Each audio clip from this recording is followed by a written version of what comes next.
তো বন্ধুরা Android mobile মানেই কিন্তু আমরা ক্রোম ব্রাউজারকে ব্যবহার করে থাকি। সে অ্যান্ড্রয়েড মোবাইল হোক বা ল্যাপটপ হোক বা কম্পিউটার হোক, আমরা কিন্তু ক্রোম ব্রাউজারকে আমরা ব্যবহার করে থাকি। কিন্তু ক্রোম ব্রাউজার যদি স্লো চলে তাহলে আমাদের অনেকটা অসুবিধার সম্মুখীন হতে হয়। বা ডাউনলোড স্পিড বা আপলোড স্পিড যদি অনেকটা কম হয় তো আমাদের অনেকটা অসুবিধার সম্মুখীন হতে হয়। তাই ডাউনলোড স্পিড বা আপলোড স্পিড কিংবা ক্রোম ব্রাউজারের স্পিডটা আপনি কী করে বাড়াবেন, আজকে একটা সেটিং দেখাবো যেটা করলে কিন্তু ক্রোম ব্রাউজারের স্পিড 100% বেড়ে যাবে। তার জন্য ভিডিওটি প্রথম থেকে শেষ পর্যন্ত দেখতে থাকুন। আর যদি ভালো লাগে তো লাইক কমেন্ট শেয়ার করুন এবং নতুন চ্যানেলকে সাবস্ক্রাইব করে রাখুন। তো বন্ধুরা ক্রোম ব্রাউজারটাকে ওপেন করতে হবে। করার পরে যে সার্চ বার রয়েছে এখানে আপনাদের টাইপ করতে হবে ক্রোম CHROME ক্রোম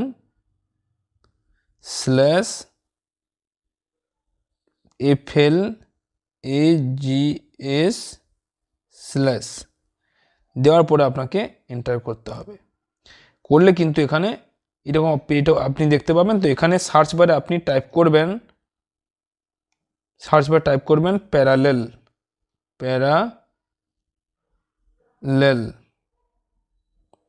করলে কিন্তু এরকম পেজটা চলে আসবে।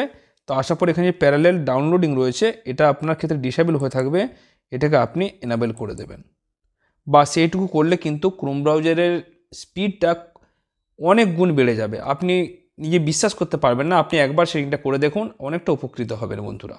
তো ভিডিওটি কেমন লাগলো কমেন্টে জানাতে ভুলবেন না। ভালো থাকুন, সুস্থ থাকুন।